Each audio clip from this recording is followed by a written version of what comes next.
Hey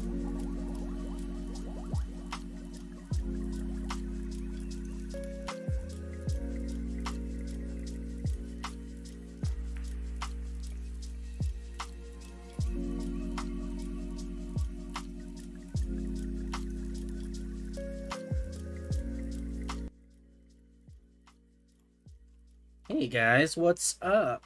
How's it going? Sorry, took me a couple minutes there. I basically get done with work and then immediately just like switch over to the stream and everything. So I usually don't have a whole lot of time to stuff some food in my face, but yeah, managed to cram some stuff in today. It's good, feeling good. But yeah, how's everyone doing tonight? I have no idea what we're doing today. It's gonna be fun though. It'll be a good time.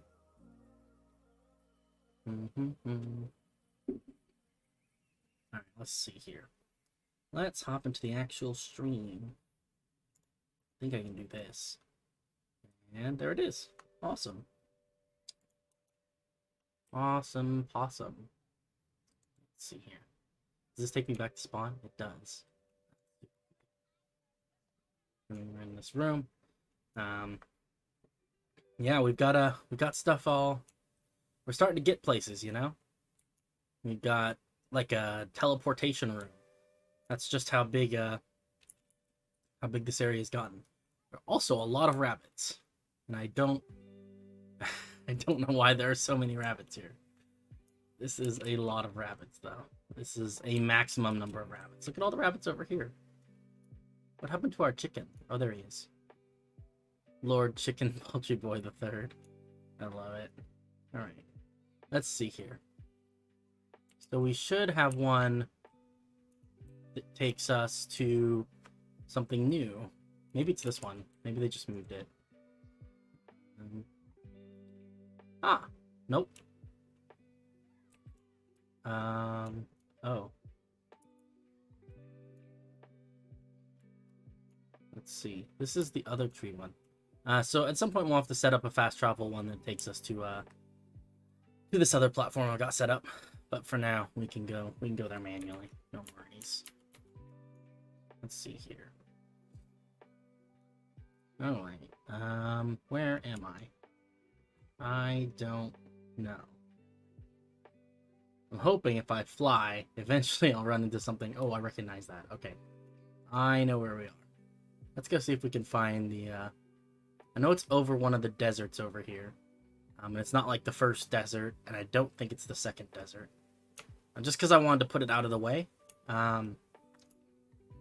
Let's see. This is an ocean. I don't know where things are. Let's see. Seems like it could be. Actually, you know what? I can actually just... I don't know what I'm doing. I can look it up. Let's take a look. Oh, I am like way off. I need to go north. So I need to go this direction.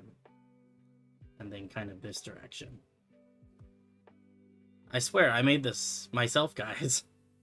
I don't know why it's so hard to find. Okay, should be somewhere over here. Here we are. I see it. So we've got some random little plots and everything. But the idea behind these... Excuse me. The idea behind these is that we are holding a tree building competition. The idea being that, you know, I've cordoned off all these little... These are one chunk. So if you see... We turn on the chunk borders and everything, you can see... These are all exactly one chunk, except for these ones over here, which are 4 chunks. There's a teleport button at spawn? What? It's not the one that takes you to the room, though, because I couldn't find a button in the room that took me to the... I don't know. I'm not good at these things. But yeah, so we've got a tree building competition going on, I guess is really the plan here. Anyone is welcome to participate in said tree building competition. The only requirement You have to be part of the Discord server because I think that's the best way to organize these things. And then once you join, you know, Bedrock or Java, we can get both people on here, and then you just gotta come and build a tree. It has to fit inside this square. Can't be more than 100 blocks tall. But yeah, it's gonna be fun. I think the idea being, right, is that if we get enough of these trees together, we will be able to, like, use them and take the trees and put them into a world, and use them as like default trees, in place of default trees, right? That is the plan. It's gonna be awesome. But in order for that to work, right, we can't just take the same tree and copy it a million times. That doesn't look so great. So really the best way to go about it is to get a lot of different trees, which is why I have so many squares. So hopefully it works out. We got some tree types over here. I don't know if these are helpful. Maybe they're helpful. They seem kind of helpful. But yeah, so that's a whole thing that we got going on. Maybe we'll build a tree, although I don't want to actually participate in the contest. I just want to build trees because we need trees. There's a quick travel. I don't think there's a button here at spawn. There's the quick travel button. Is this the tree spawn? Oh, there's a tree building competition button. Okay. Never mind. I'm a dummy. But yeah, we've also got our mayoral campaign going on. Look at the quality of this these posters. Look at this. There's that one, and then this one, the gnome party, and then we got one more over here. Is the warranty company. And yes, warranty is spelled incorrectly, but on purpose. But yeah. Yeah. Oh, hey, what's up, Rhonda? How's it going? This is the creative server. This is the community server, though. So I've started a second server, just for the community, so that people can build stuff, you know, pretty much whatever they want, right? We've got a weird assortment of all sorts of different stuff going on. It's a lot of fun. I think it's a good way for people to, you know, get to interact with each other and stuff. So it's a public server. Everyone's welcome to join. Excuse me. You just have to come in through the Discord just so that it helps me keep track of people that way. It's basically the only thing. But yeah, it's a lot of fun. There's a lot of crazy stuff going on. We've been doing this for a little over a month now. We started at the beginning of August. It is currently about 1 week into September. So a lot of progress has been made in a relatively short amount of time, all things considered. And there continues to be progress. If we look at this, we can see that there are all sorts of people online right now. So pretty cool stuff. In terms of well, let's see what else. Anita, speaking of trees, want to come say hi? Say hi where? Where are we? Where do I come say hello? How do I do that? But I would like to come say hi. But yeah, I have no idea what we're doing today, to be honest. We may hang out here for a little bit. I did want to show some people some of the new stuff, but then we may transition today just because it needs to get done. We may transition to doing some stuff with the World Painter World, because that's kind of priority numero uno right now.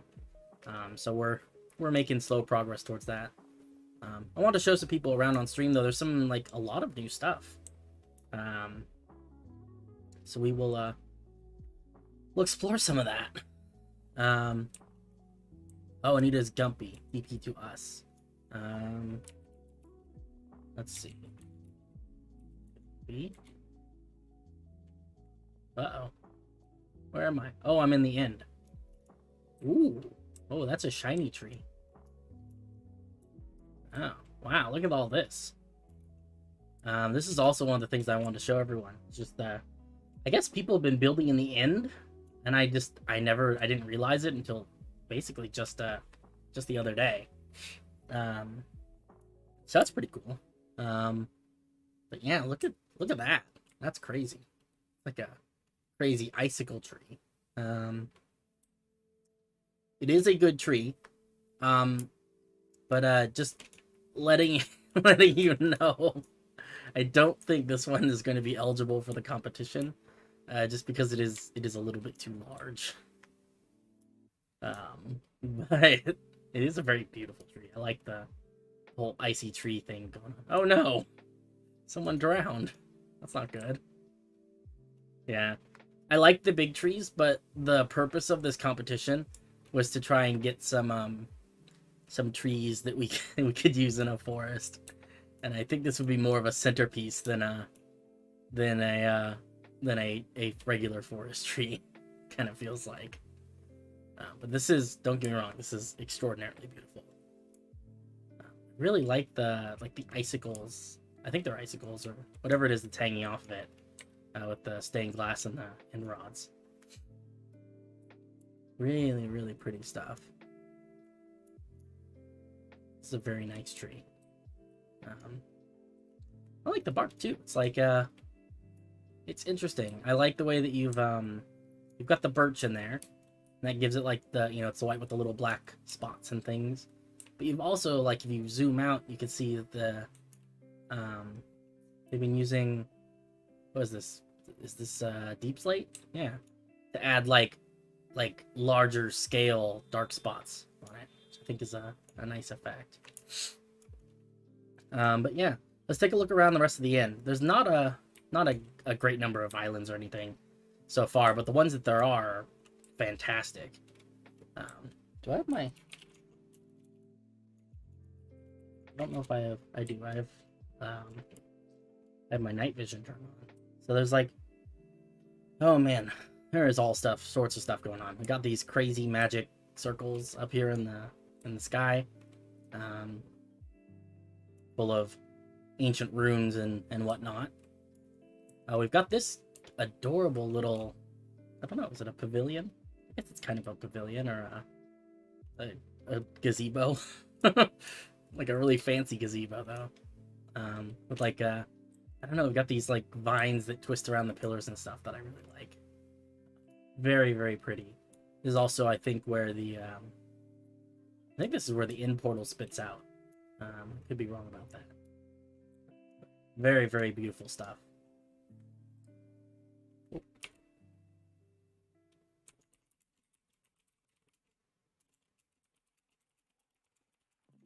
Let's do that.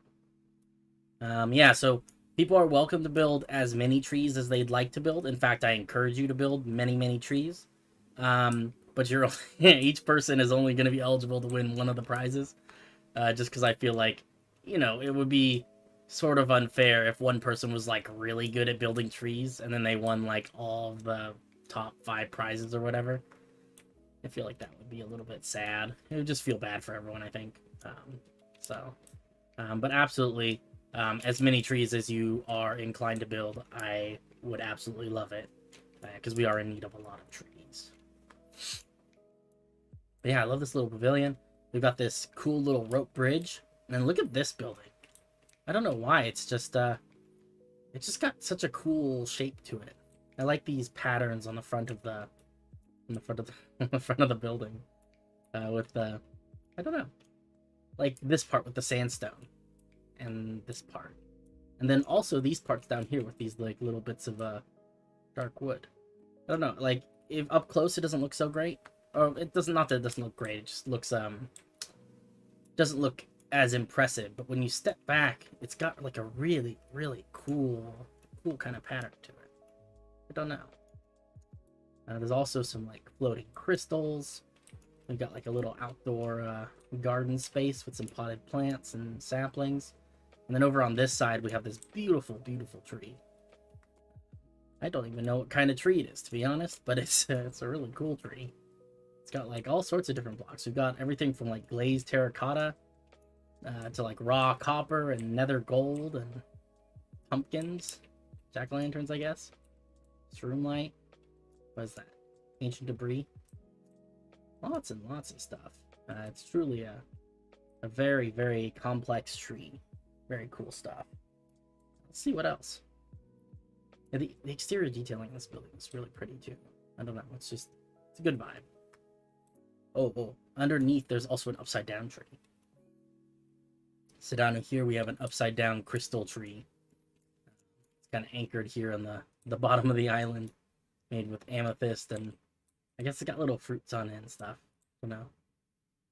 Very nice. I love these floating islands. especially with the water that just kind of falls off the edge.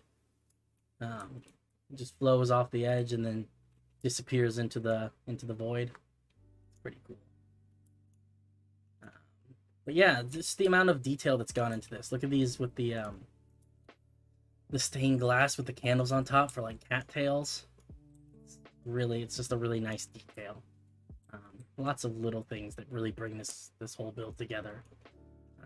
Incredible stuff. I have no idea how long people have been working on this, but it's been a significant amount of time. I honestly didn't know anyone was building anything in the end until fairly recently. And then we come to this. This is I believe this is a library. That's what I've been told.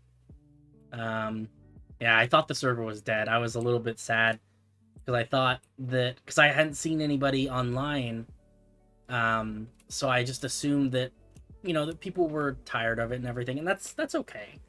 I wouldn't be upset if that happened. I get it. But I was a little bit sad, and then it turns out that it wasn't that everyone was offline. Everyone was just online, but in the end and in the nether and stuff. So that's pretty cool. I like it. This stuff is just beautiful, though. I love these waterfalls, and just the shape of the castle is very,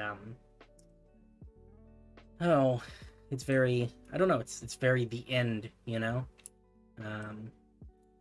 know, it's got some, like, just really weird organic shapes to it. Like these curves that wrap around the building and stuff. It's eerie. It's kind of, you know what it reminds me of?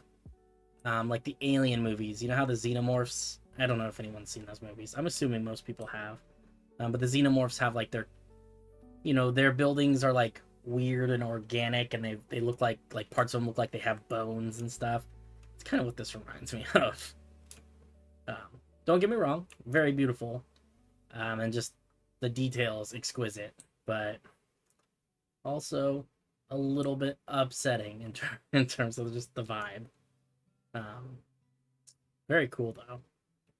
I think it's still a work in progress too, because I think that this eventually will not be made out of gold blocks or diamond blocks. I think those are placeholders for the time being.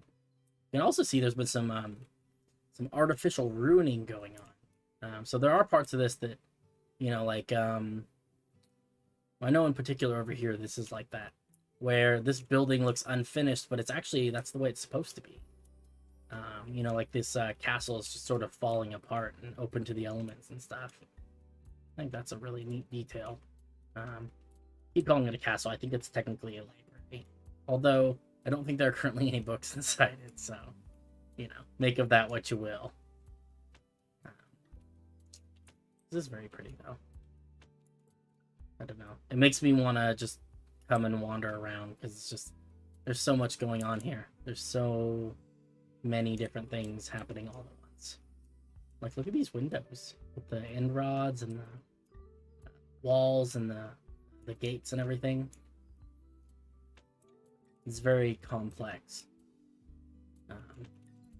There's like this inner, I don't know, entryway. Very, very detailed.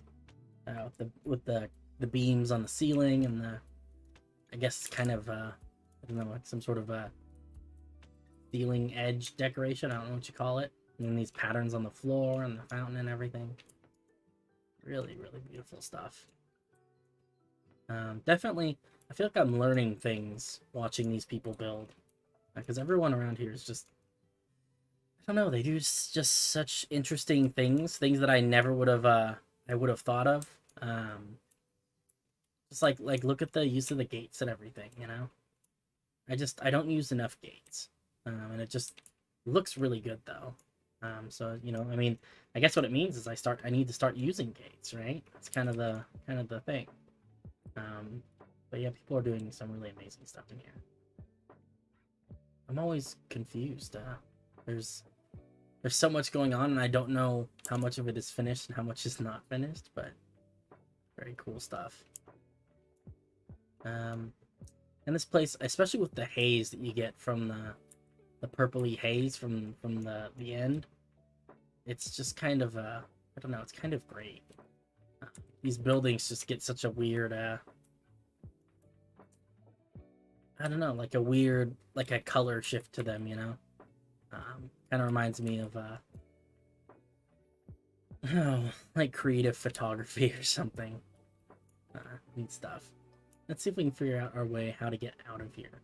I think there's another end portal over here that we can go through. And I'm pretty sure that'll take us out. Maybe. That took me to... Nope. That took me to some...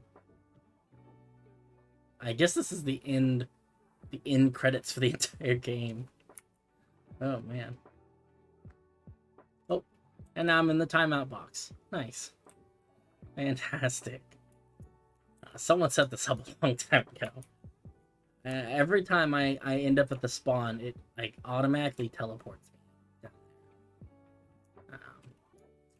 Mildly inconvenient, but also kind of fun. I like it. But yeah, trying to think of what other cool stuff we can get up to today. I really like these posters. These are really, really detailed. And they're even... Actually, we should go visit those. Because they're even more detailed in person, because I don't fully understand it. People have tried to explain it to me, and I just... My brain is too small. I don't get it. But there's something going on where, like... I don't know, there's like a lot of layers going on. So if you... You'll see when we get over here, but the posters are like crazily 3D. There's someone over here. At least one of them is. Here it is. Look at this. See, it's not just a flat thing. There's like all these little staircases and whatnot. Kind of surreal. I don't know. And I guess it's all to achieve the exact right kind of shadows on the map art and everything. Pretty nuts. Look at this like bee map art, like pixel art. It's so detailed. Everything is just crazily, and the flowers and everything. I don't know. Just very crazy. Lots of cool stuff going on. I wish I had this kind of skill with map art and stuff. But hey, you know, something to work on. I like the 3D effect though. That's pretty awesome. Let's see, what else is there? I don't rightly know. We've got a car. I think the car thing has been wrapping up. So someone, Gumpy in particular, built this car, and ever since then people have been copying it and changing the colors and then hiding it around the server. And whenever you find it, you're supposed to make a copy, change the color, and then leave a clue for someone else to find it. So far, there have been like 10 different cars or something. A lot of them. This mansion always gets me too. Like, it's enormous. I don't know. Everything, all the builds in this server are huge. Oh look, this guy's got a vote for the Hive thing over his head. That's cool. Yeah, the mayoral race is getting it's heating up a little bit. Look at that, we got these little swarms of bees. So very cute. I like with the levers and everything. Oh look, the bees are bringing gifts of honey. Honey in cauldrons. Wow. That's pretty detailed, honestly. Like, you've got the little ropes around the cauldron and everything. That's pretty cool. I like that. And we've got our giant, scary bee dragon.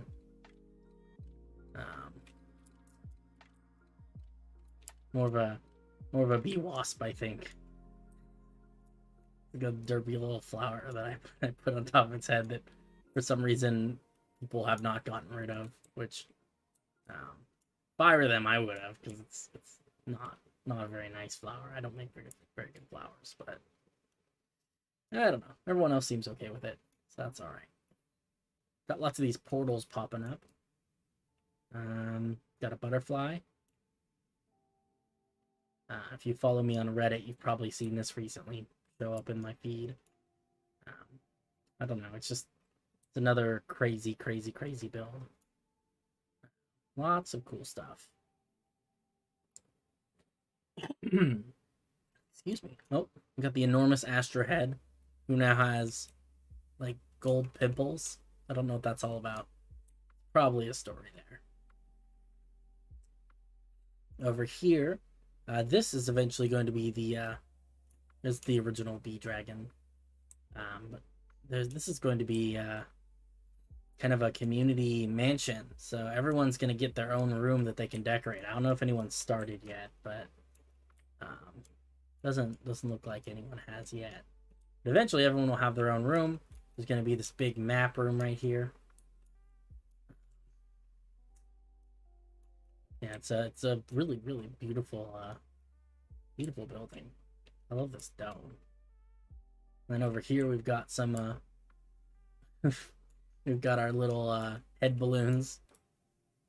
We'll have to see if we can make a few more of those for people. It's very that's a funny little design. I think it's cute. They got little beds and furnaces and stuff in them. What else? I don't know. Oh, we should go take a look at the giant mushroom. There is a giant mushroom. I think maybe you guys have seen the giant mushroom before. I don't know. I know it's definitely been there before. Another ball of leaves. The beginnings of a hotel, it looks like, or something. But the giant mushroom actually has an interior now completed, which is pretty spectacular. So I mean, even on the outside, right? Even just looking at the outside, like look at this. It's just an enormous mushroom. Lots of cool details around the edge. So I like the color shift. But if we go inside the giant mushroom, there's like a whole like bee embassy inside here. So we got little tables and an aquarium. These are elevators. We'll go up there in a second. We've got like, I don't know. I guess this is like a little garden sort of thing indoors. But if we go upstairs, there's like a, oh man, you guys are gonna love this. First of all, these are some sick water elevators. I love that. They work very well. But yeah, there's like a whole bee embassy in here. We've got like the honey gift shop with all sorts of your honey needs and a nice little bee shop clerk. And of course we've got our posters for the mayoral campaign. With this cute little balcony. You can see underside of the mushroom's got some weird veins going on. And then all around here, scattered all around here, are these signs with flowers in them, where the bees have rated all the different flowers in Minecraft. 11 out of 10. What does this one say? I've never seen this before. That one's just a pun. Let's see. Wasn't a flower, but I don't mind. Was a nice red. 6 out of 10. Has a foul taste. 2 out of 10. I don't think bees are supposed to eat boots. Very corny. 10 out of 10. Very good mouthfeel. That's an important aspect of everyone I've ever met who does culinary rating systems. Prickly, not worth it. 0 out of 10. Crunchy and dry, don't touch. Exclamation point out of 10. Sea pickle, confusing and wet. Question mark out of 10. Oh, I love these. These are the best. Go find the rest of them. Rich but very polleny. 8 out of 10. Got me high without flying. 10 out of 10. Oh, jeez. Tickles my nose. 10 out of 10. Lots of flowers. 10 out of 10. What does this one say? Yellow like honey. 10 out of 10. Never had such a rich aroma. 10 out of 10. It's a spore blossom. They don't sit very well in the frames. Tastes a bit like an golem. 9 out of 10. Let's see. I think there's a couple more. Pretty good pollen. No flower. 10 out of 10. Aromatic. 10 out of 10. That's the sea pickle. We already saw that one. The light of my day. 10 out of 10.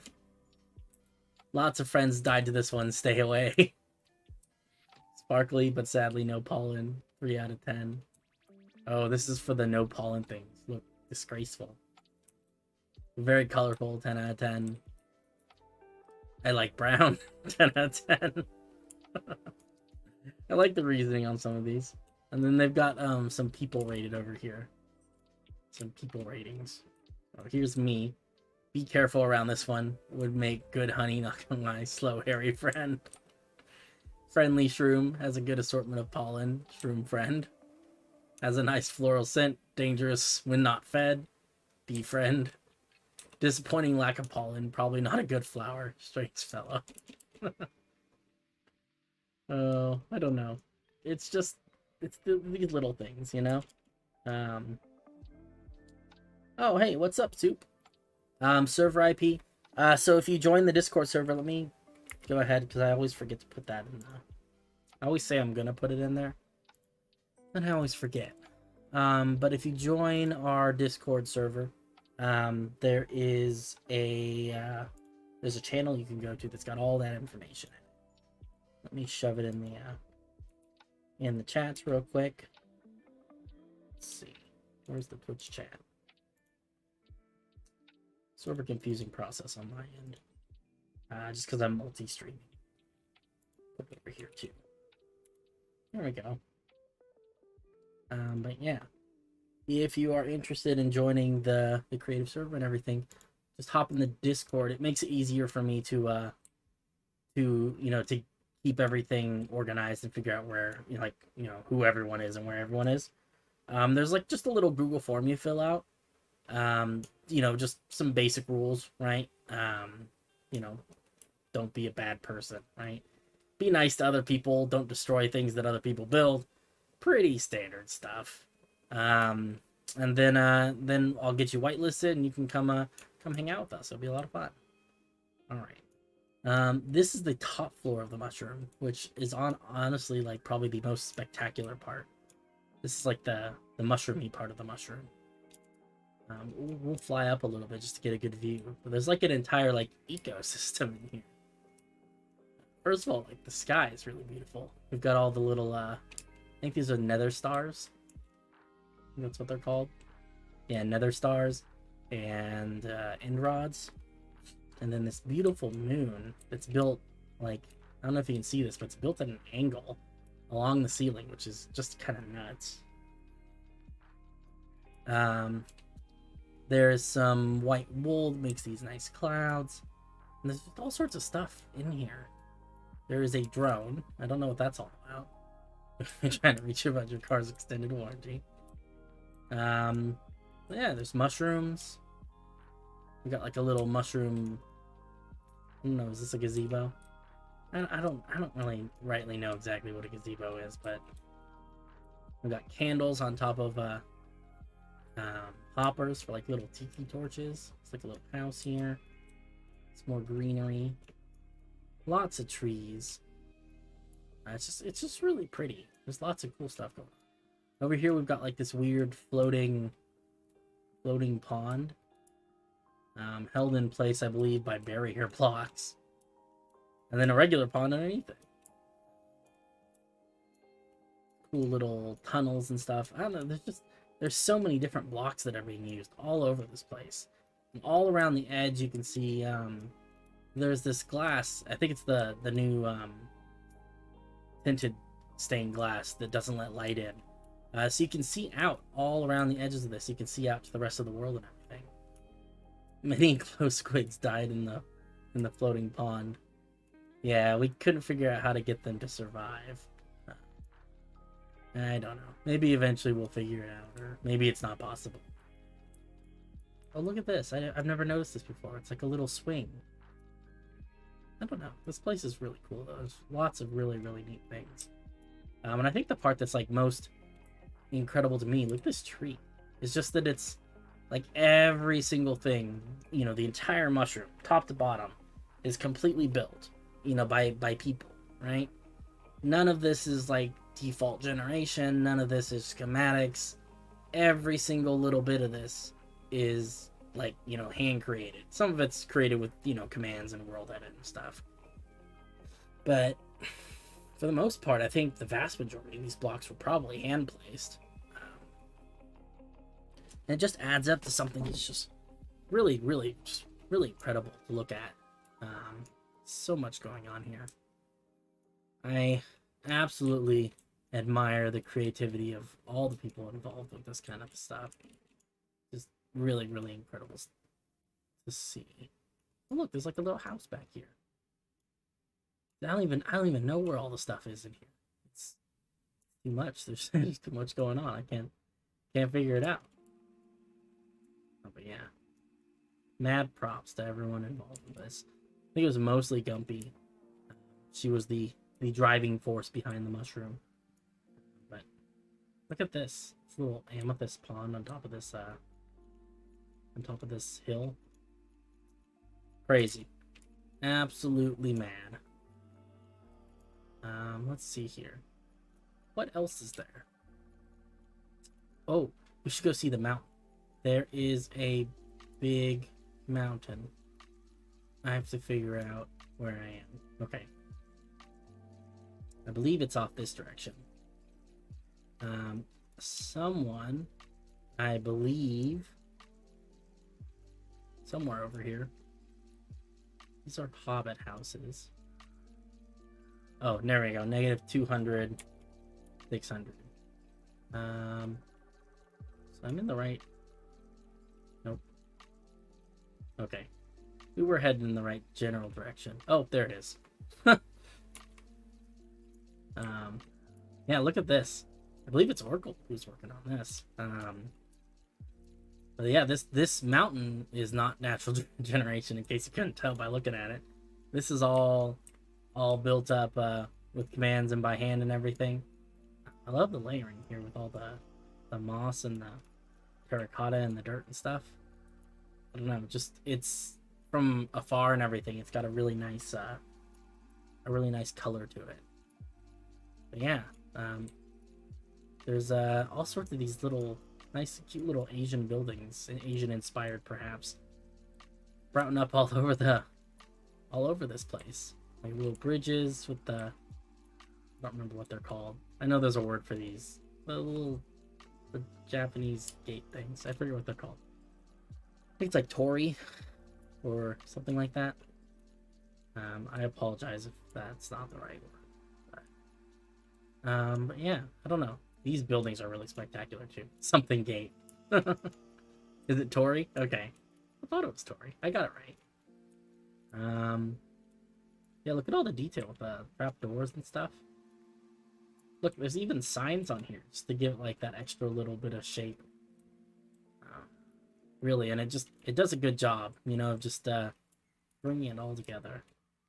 I really like this building.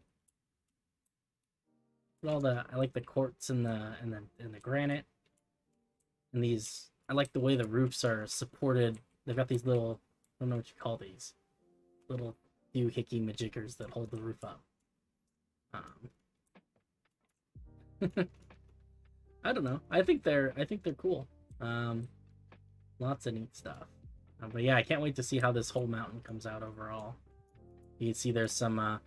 We're in the planning stages for some of this stuff. I think these are going to be walls, or maybe paths. I can't quite tell. Either way, cool stuff. Let's see, what else is there?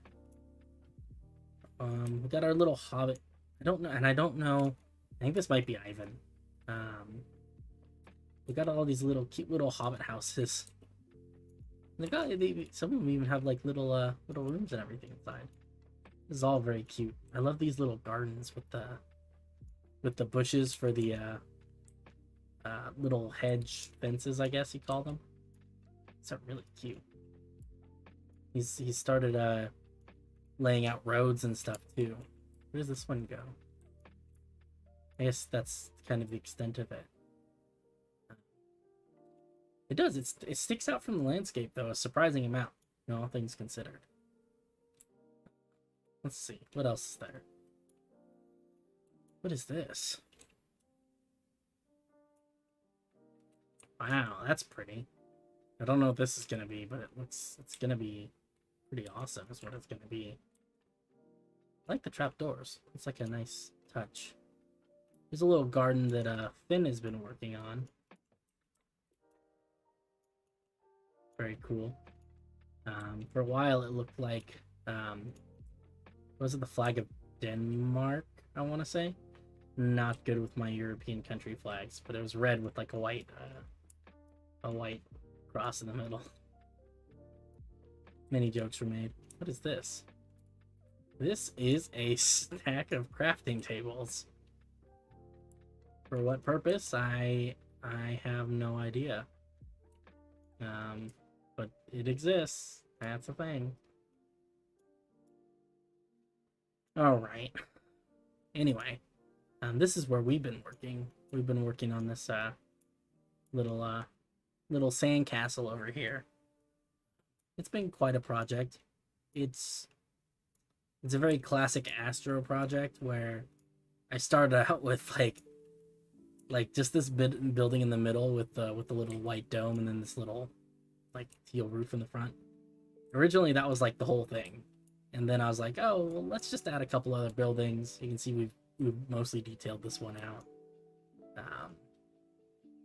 And eventually here we stand. And then it was Gumpy, I think, who spurred me onwards. He was like, oh, you should put like tide pools and stuff in front of it.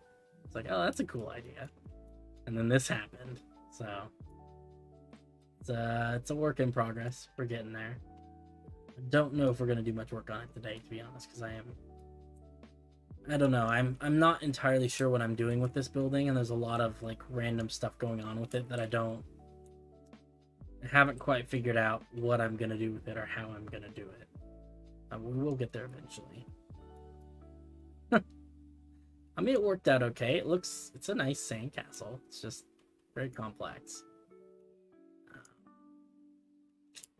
Yeah, I don't know. This place is a lot of fun. If anyone's interested in coming and hanging out, we would love to have you. Always room for more people building more awesome stuff. But yeah, on that note, there is something else that I wanted to show you guys. I think we will probably transition a little bit away from doing Astroland stuff for the rest of the stream. And I do want to get into some world painter shenanigans.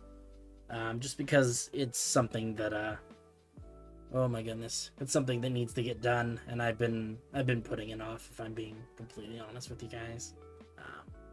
There's some cool stuff I want to show you, so say goodbye to Astroland for a little bit, but we will be back next week and the week after and onwards for perpetuity, so it will be a good time.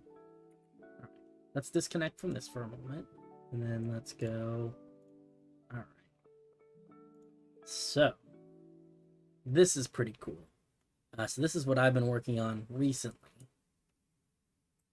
Eventually, my frames are going to be far worse because this is a single player world, and it's not good at handling this stuff right now. My computer is strong, but these shaders are kind of this map is really big and the shaders are not helping with it. But yeah, this is sort of the beginnings of a big project. So these gigantic dirt towers, there's a couple of them. The other ones might be too far away for us to see.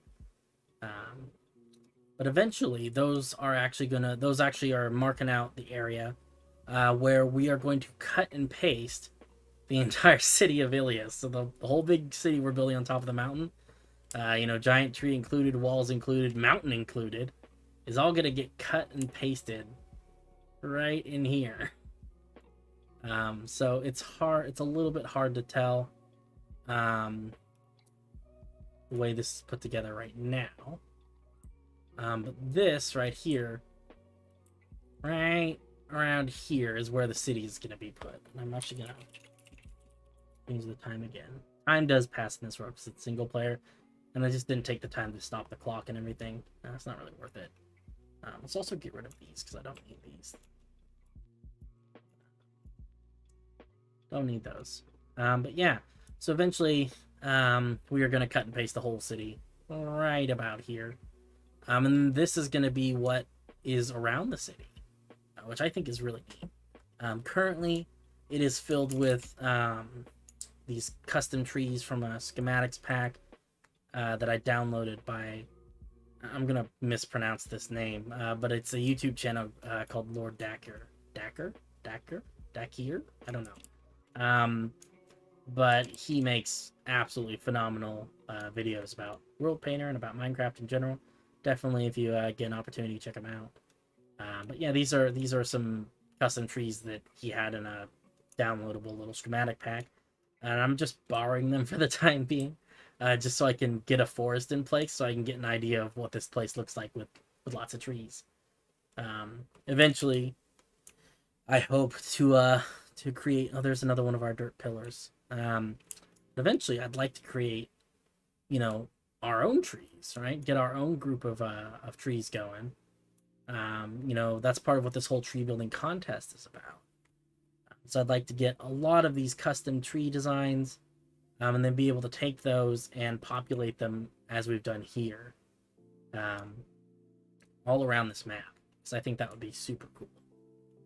But yeah, this is kind of the edge of the map and everything. You can see that over here we've got this endless ocean where I stopped selecting things to be loaded in. So this isn't the whole map. The whole thing is, in total, is about 50,000 blocks. By 50,000 blocks, it's enormous. The whole file is like 50-60 gigabytes. It's ridiculous. So this is a very small portion of that. Maybe like 1,000 by 1,000 or so. But just to get an idea of, you know, I've been loading in small portions of the map to fly around, look around, check out, and see how I feel about certain aspects of it. I thought we'd take a walk through here. So things that are included in this particular map, we've got some rivers. These are not very well detailed rivers. If we go underwater, you can see these are very plainly shaped, which is okay, because, you know, the idea being, I want to use World Painter to get the basic ideas in, to sketch out where the rivers are going to be, give them just, you know, put some water in them and stuff, and then we can come back in later and, you know, fiddle with the fine details, you know, get the final blocks in and everything. I think that's something we can do by hand. But this map has a couple rivers, it has a lake, it has a forest, and then it's got some, I think it's got some mountains on the other end. So I thought we'd take a little walk through here, just so you guys can get an idea. This is a relatively small portion of the map overall. I just love the way this forest feels, you know? These densely packed trees. Not all the trees are super great. I think some of them ended up spawning really close to each other, which, like these two. Not sure how I feel about that.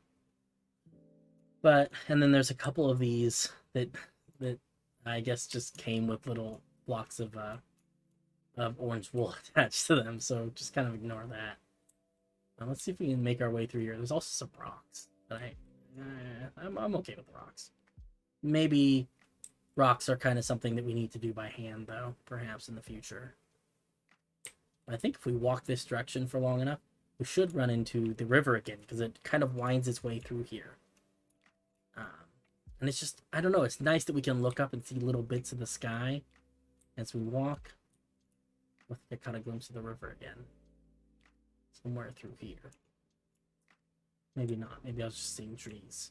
I don't know.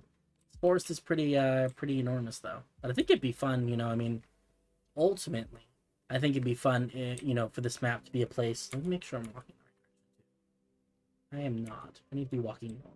That's part of the reason we're not hitting the river again. But I think it'd be nice if this was a map that people could play survival if they wanted to. You know, I mean, this would be a pretty fun place to wander around in survival. The ground's a little flat right now because the world is a little flat right now. We're gradually making changes. Bust our way through here.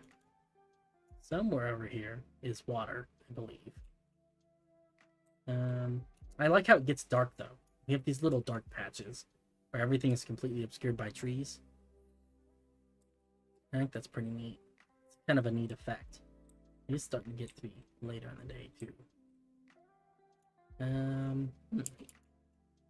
Let's fly up and see if we can find the river. I know it's somewhere out here. Look at this view, too. All the treetops and the sun and everything. Oh, there it is. We're just missing it by a couple blocks. But I just really like the way that this river carves its way through the forest. It's just, I don't know, it's very satisfying. The time again. And see what we're doing, because this place is really dark at night. But I guess we can maybe we can follow the river like this. Maybe that's a better plan. But it is just, I don't know. It's very peaceful. I mean, look at this, right? Ultimately, you know, we'll spend some time, you know, cleaning up the river edges. Crash the server. Oh no. We may have to see if we can get that fixed. Is the server still, is it still functional, or do I need to restart it or anything? Like, how badly did it crash, I guess is the question. But yeah, you know, we're, you know, eventually we'll do all sorts of like little quality of life things, right? So we'll add some you know, some like cattails and stuff along the edges of these rivers, right? Definitely decorate the bottom, you know, put some seagrass in or something. Frames are starting to suffer a little bit because we're getting pretty deep in this forest. Let's see if it'll hold out though. You can see some of these trees have some weird roots. I don't know what's going on there. Just the way they came. Ooh. Let's see if we can keep the frames up at least a little bit. All right, let's see if we can fix the server really quick. Sorry, guys.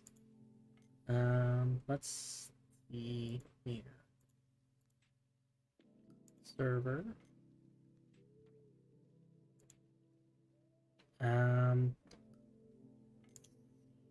Sorry, guys. What is going on? That is a lot of error codes. All right, I'm gonna start it up again. Hopefully that'll work. Just let me know if it's not. If it doesn't work, it will probably have to wait until after the stream for me to get technical in there. There's also dolphins in this river, which I guess is okay. There are river dolphins. That's a thing. I think it's in South America. They have like pink river dolphins. Hey, what's up? How's it going? Welcome. We're just getting terrible frame rates and exploring this little single player world for a moment.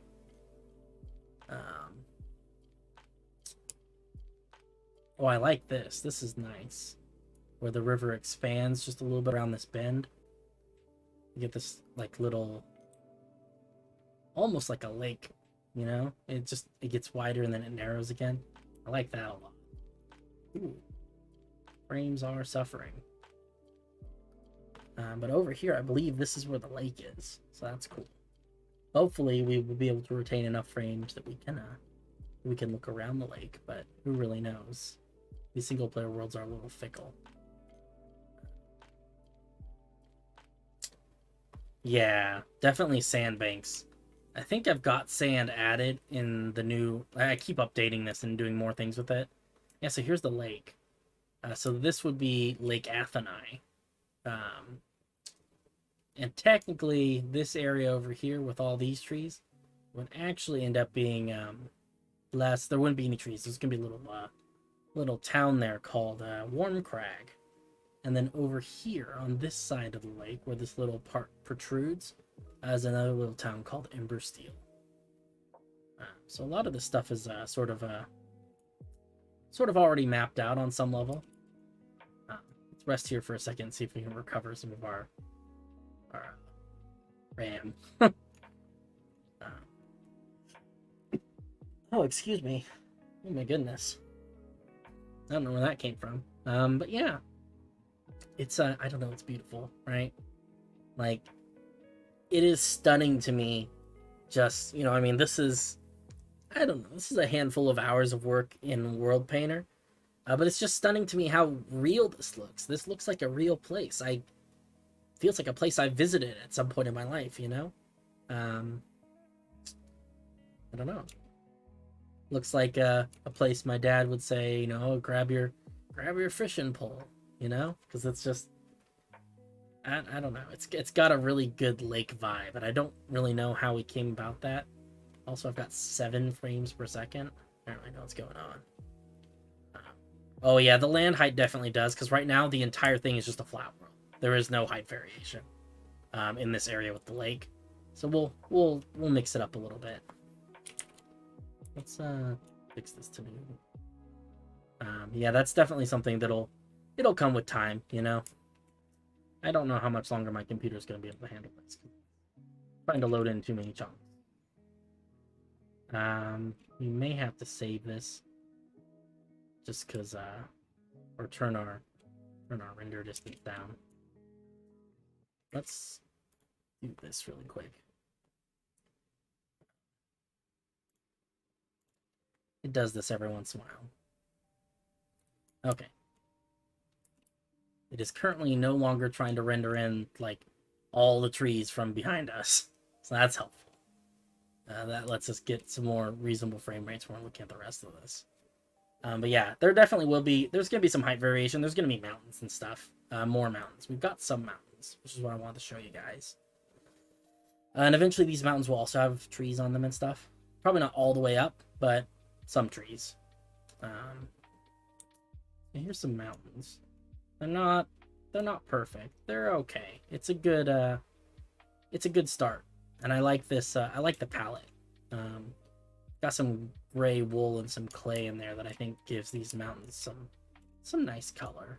But ultimately, the shapes are a little bit strange, especially in this area over here, where I'm going to show you there's some really pointy peaks, which I think is not terrible. I think it's okay to have some pointy peaks and stuff like that. These might be a little bit too pointy. Some of these mountains are really, really tall, too. Like, look at this. This thing is enormous. You can see there that there's some of our pointy peaks. I don't know. I might leave it. It adds a little bit of character. And, you know, it's definitely something we can go through and change later if we absolutely feel like it.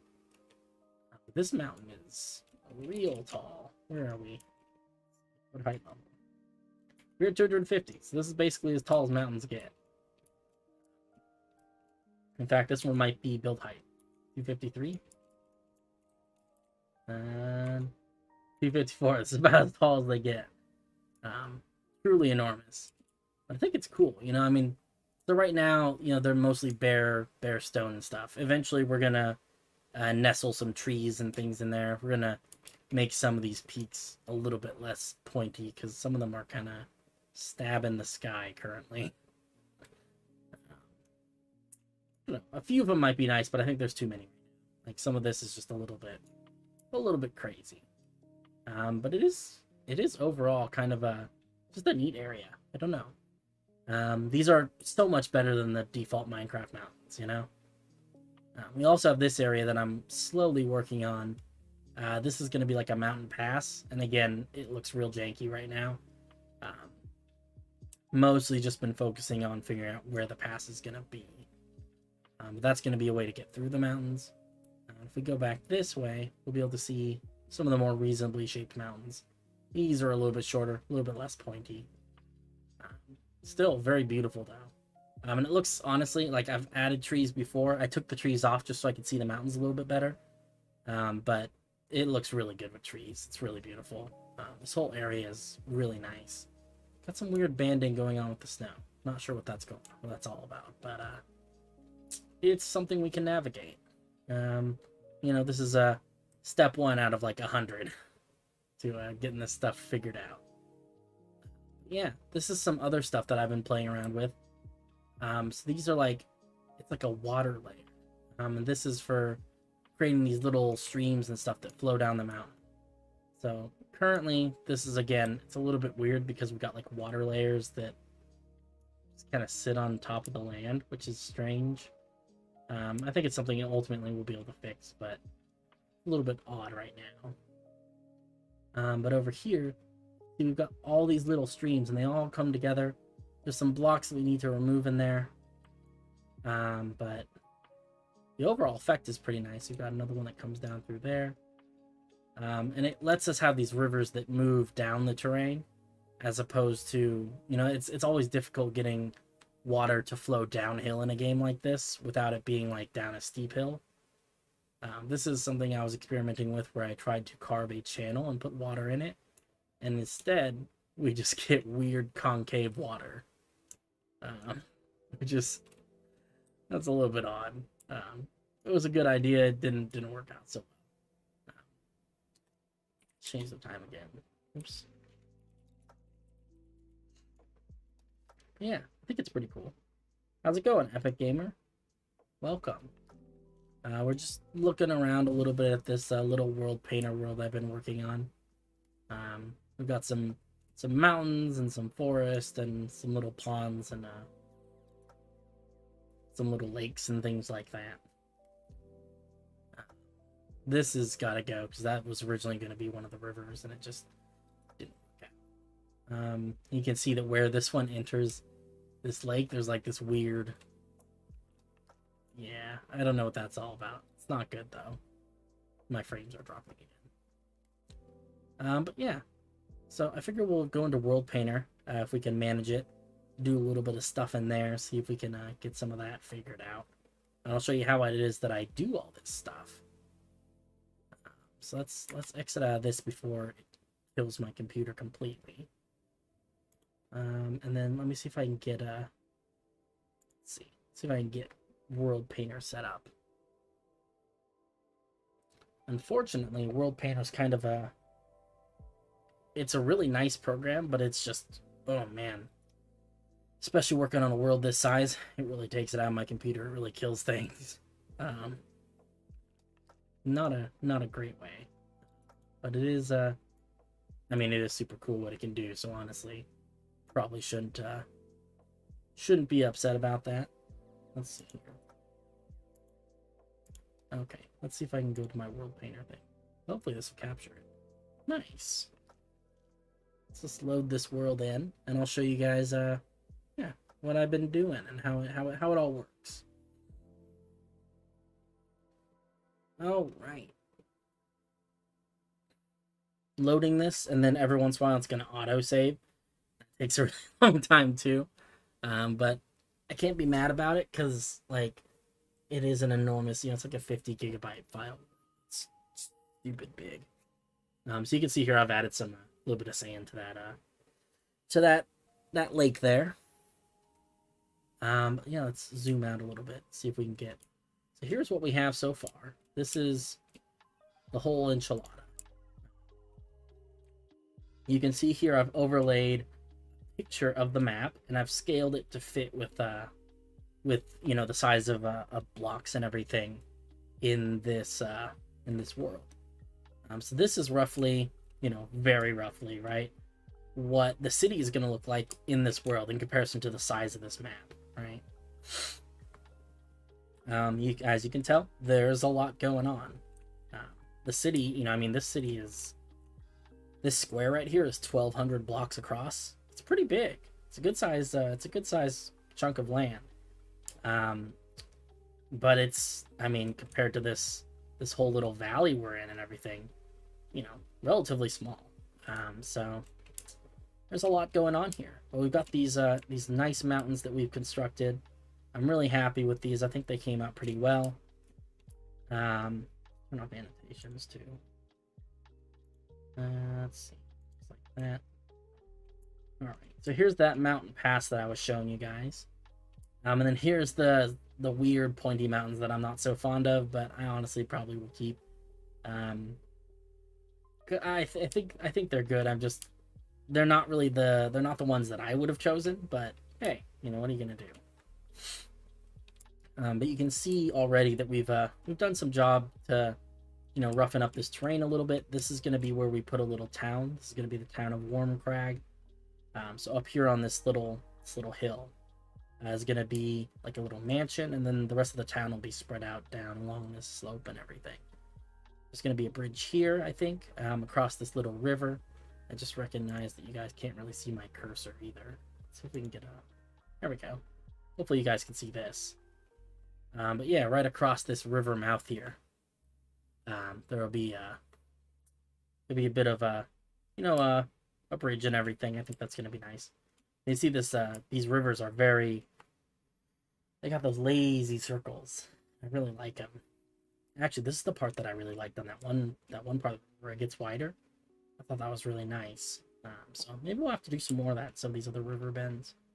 I don't know. But yeah, a lot of the mountain stuff we can fix in person and everything. No worries there. The annotations came back. World Painter's a little fickle. But you can see maybe you can see, based on these lines and everything, that this right here, this is a high point. So if we look down here in the bottom left corner, there's a little thing down there in the corner that says height 90 of 255. So this is height 90. This basin area down here is down at 64. So we've got this slope that heads down, and eventually we're gonna, draw on some more mountains that come all the way down to the edge of this lake. This lake is right at the edge of the mountains, and I think that's gonna look nice. I think a lot of this is gonna come together in a really cool way. But it's gonna be a lot of work because. So this is like the little valley that we're working on right now, right? We've got a handful of mountains filled in. Hey, what's up? But the excuse me, the entire map is rather large. So this is the task that I've that I've cut out for myself. And for anyone who chooses to take that plunge with me, it's there's a lot here. So this is the country of Anoria, kind of one of the ones from the D&D world I've been creating. So a lot of these places have names. It's divided up into a bunch of different provinces, but you can see this little tiny area down here at the bottom. That's you can zoom in on it a little bit. Here's the city. Here's that whole humongous city that you guys, some of you have been watching me build for months and months and months. We're hitting we passed the 1.5 year mark. We're getting close to the 2 year mark here. And this is what we've accomplished. This is what I aim to finish eventually. It's gonna take a little while. It's gonna take a little bit of effort and time, and it's gonna be a little bit. But I think that, when we do get it finished, it is going to be absolutely incredible. Just being able to traverse this entire, really this entire country. There's a lot of space in here, and I think there's a lot of really, really cool things we can do. And as we grow the build team and everything, eventually we're going to get to a point where, we're able to, to tackle these bigger areas. I would say this is one of the smaller areas, that we're starting out in. And already look at how much detail there is, I mean, we've got, little lake, slightly larger lake. We've got really, some really beautiful mountains in there. And then, we're going to have the city. And, a lot of these other areas are going to have their own mountain ranges. All of them, really, actually. And then there's going to be, absolutely tons of other cities. There's definitely going to be at least 2 or 3 other cities just in this little. Not cities, towns, I guess. Just to clarify, they're just a little bit smaller. But yeah, there's a lot to take in. There's a lot going on. But I think that ultimately it is going to be a really, really cool project. I mean, you saw us wandering around the little tiny forest. That whole forest that we were wandering around was like this space, like right around this big lake, and then this windy river. That's it. That's all that we explored. That entire, however many minutes it took me to navigate all that, because I'm not good at directions. All of that was just this little tiny space right here. And then, look at how much there is, right? The scale is truly mind-boggling. But I feel ready for the challenge, I think it's going to be something really awesome. So I figured we'd come through here and add some more mountains. Just kind of try and get a little more of this figured out. And the process for adding mountains is actually surprisingly simple. I don't like that annotations keep turning themselves back on, but I don't know how to disable it. So, the way that this works, we've got brushes. So we've got all these tools over here on the left-hand side. We've got like a spray can. A lot of this is like Microsoft Paint kind of stuff. We have text and we can flood fill. This is different. This is water and lava. We've got a sponge. We've got, you know, height raising and lowering, flatten, smooth mountains. We can change the spawn. We can do global operations, make pyramids, make selections, all sorts of really neat stuff. It's a surprisingly powerful tool. And then on the right side, we have all of our brushes. So these, they start out with just this little palette of brushes, which are just circles and squares of varying softness, and then a couple of little noise brushes. But I've actually downloaded a bunch of other brushes. There's some other brush packs that I found online. These are some EV Man or Ev Man brush packs. These are really beautiful. And then I forget where these came from. I don't know. They've been on my computer for ages, but there's like, you can see this little the little name of what the brush groupings are. So this is miscellaneous.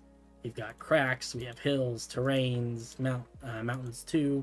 There's a mountains 1 back there, cliffs, outcrops, caves, all sorts of really neat stuff. So we're actually going to go through and use the mountains. This is in particular one of my favorite mountain brushes. And then what we can do is we can use our scroll wheel to change the size that this is going to affect, and we'll just take the terrain and raise it up to the height that we want it to be, right? It's actually a surprisingly simple process, all things considered. So we can raise a mountain right here. I think I want to raise it right about here. Let's see. Maybe like here. And we'll just hold that until the height in the bottom left says what we want it to say. I would say somewhere around 125 since we're near the base of the mountains. And we'll make them taller as we go. So that's pretty cool. Let's see.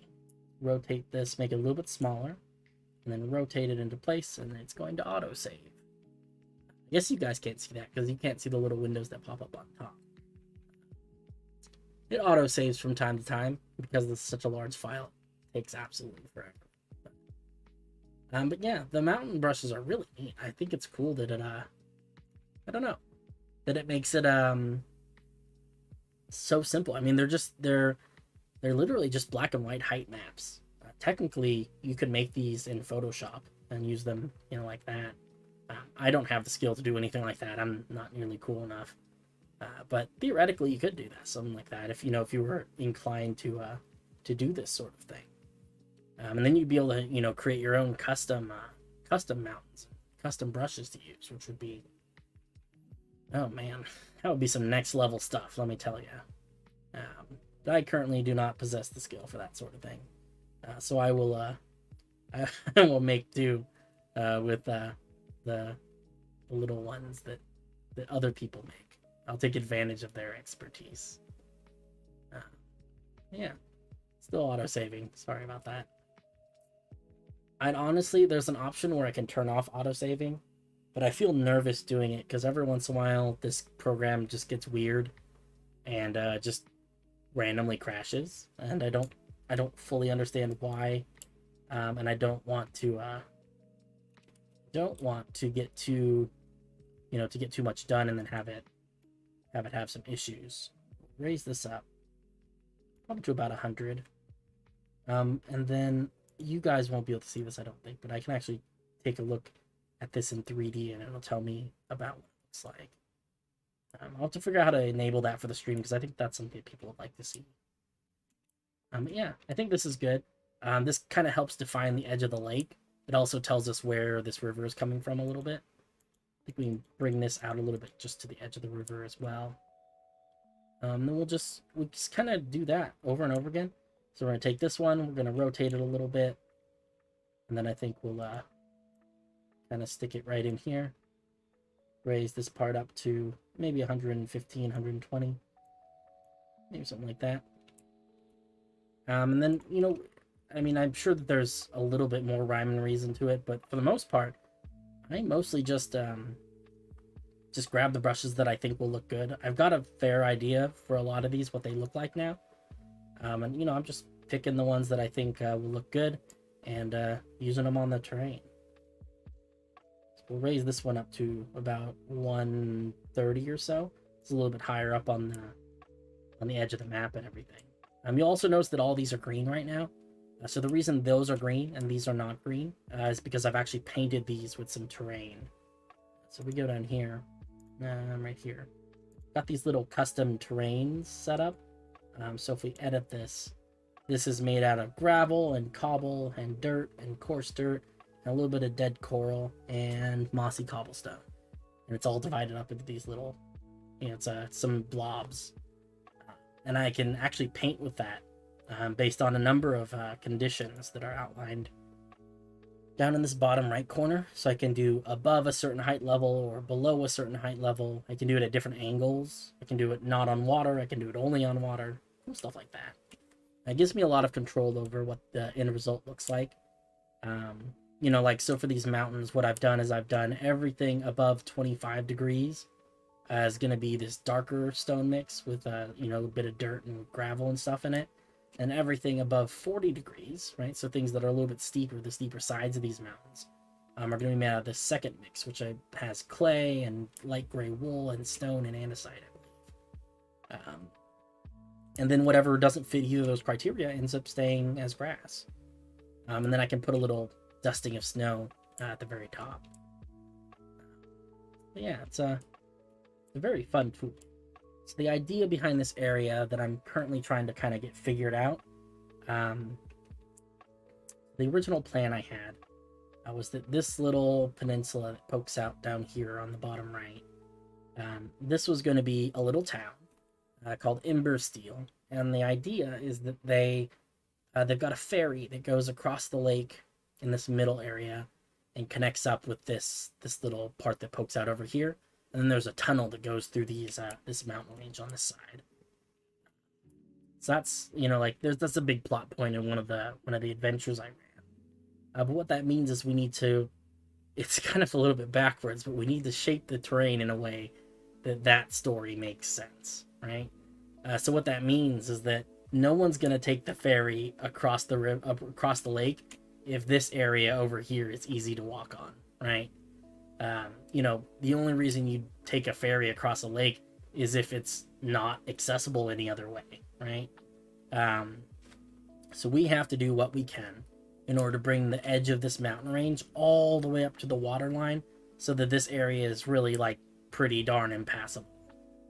I think that's going to do a lot to change the way that this feels and give us some stuff to work with. So what we'll do is we'll raise this up a little bit.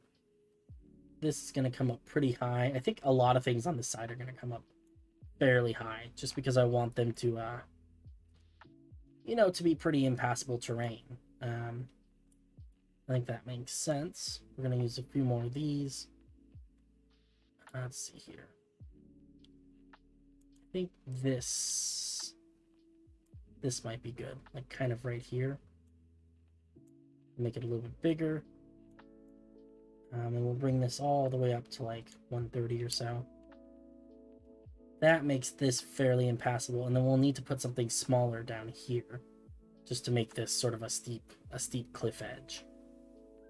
So we'll bring that up to 110 or so. It'll be fairly impassable terrain. Just rotate it around and just use it to build this up. And it's okay that some of this is going to end up being sand right now. It's always something we can deal with later. But for right now, I'm just focused on kind of getting the general shape in there. So let's make this bigger. We're actually going to, I think we'll bring this part up all the way up to about 130 or so. And we can see that we're slowly building a mountain range, which is really cool.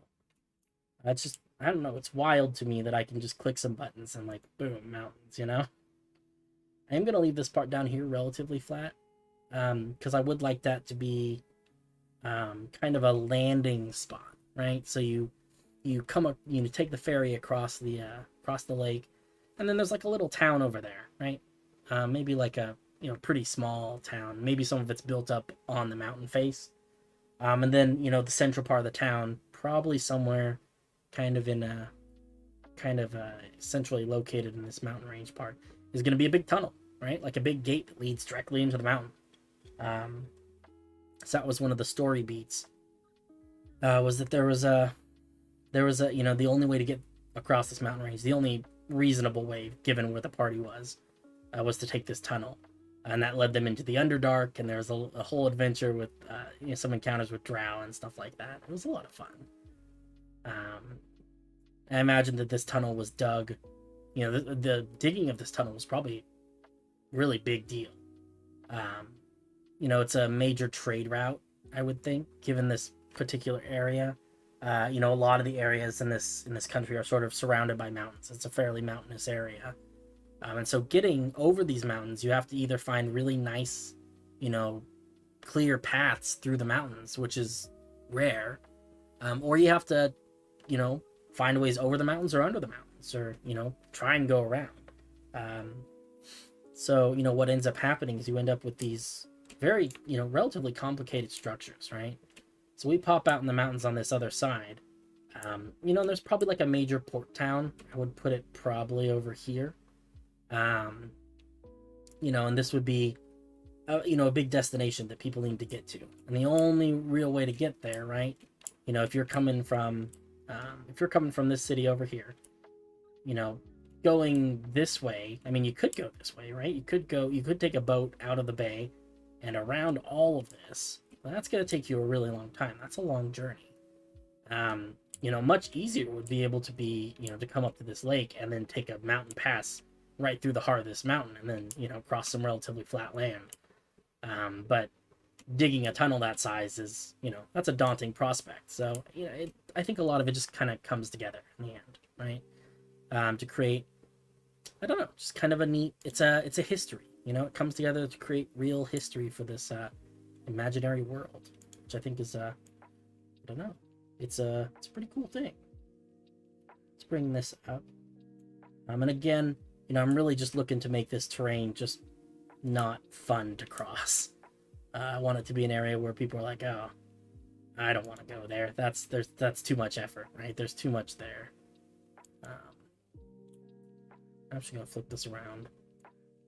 I think we'll put it right here. Yeah, I think this will be really cool and stuff. And it's really just going to be, ultimately it comes down to being a matter of just getting the shape, right? Finding a good way to get it the way you want it to look, and just, pulling everything together at the end of the day. We can take some of these smaller brushes, like one of these. We can shrink it down, and we can make one of these, like a pointy peak. Like maybe up here we can pull this up a little bit to like 140 and then narrow it down, bring it up a little more. We'll take a look at this in game in a little bit too. Yeah, I think that's pretty good. Kind of a neat shape to it. We've got some very vertical cliff faces. So let's get a few more of these mountains in here, and then we'll come through. I'll load up the map and everything, and we'll take a look at this in the big picture, because I think that's really that's the interesting part, right? Let's see. Gotta bring this up. This comes up to like 150, 160, 170. That's pretty good. Add some more of these mountains.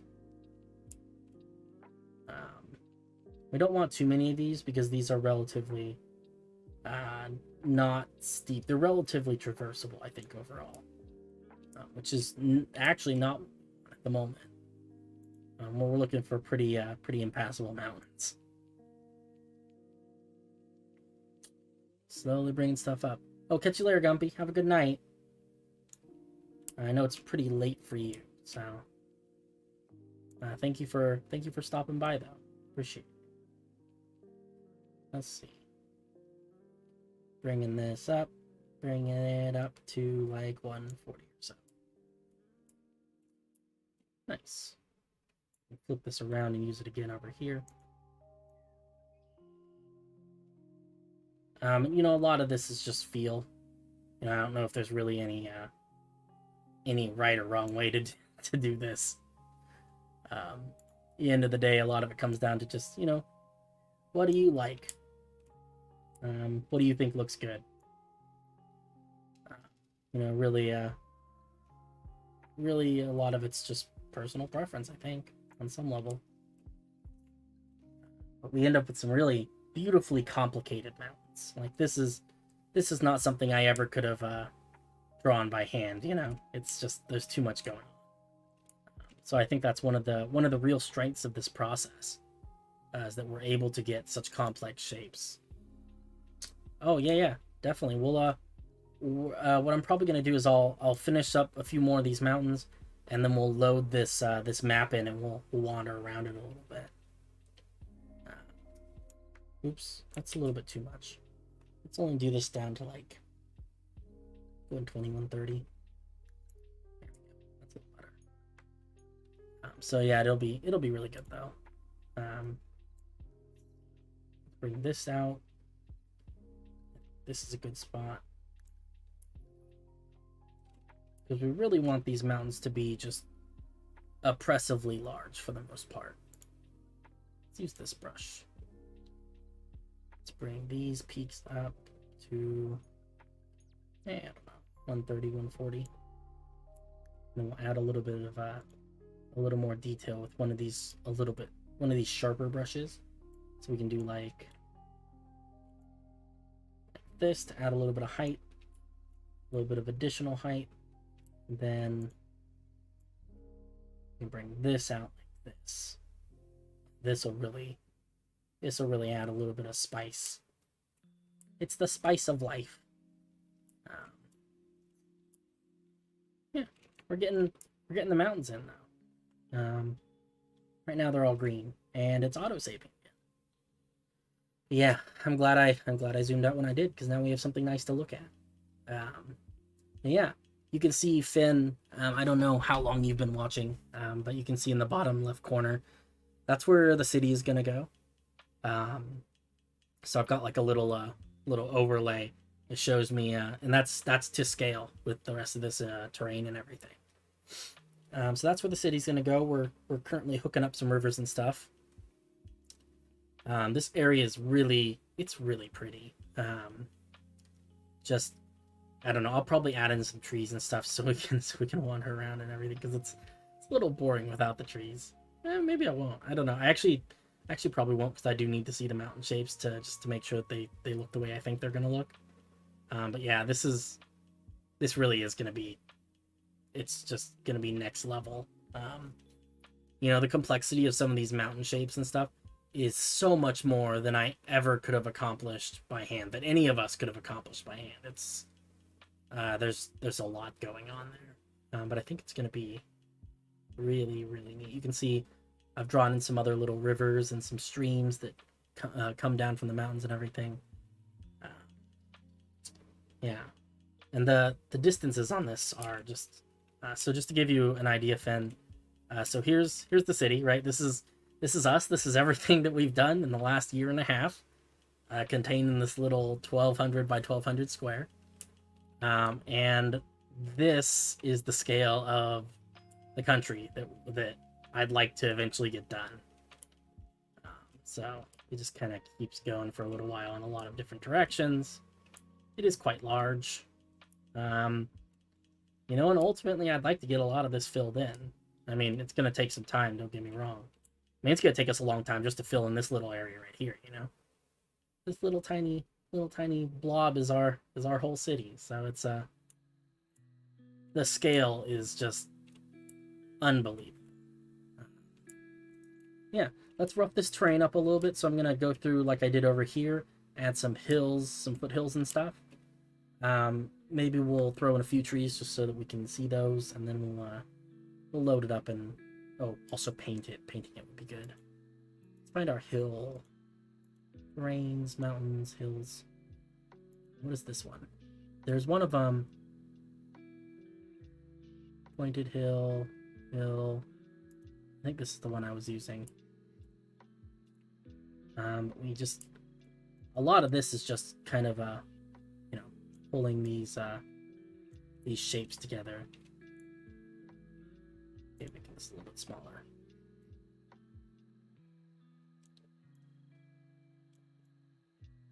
Just kind of pull all this together. Start to bring this out towards the flatlands. some of that. Rotate this, bring it some of it in here. Rotate it some more. Bring it down.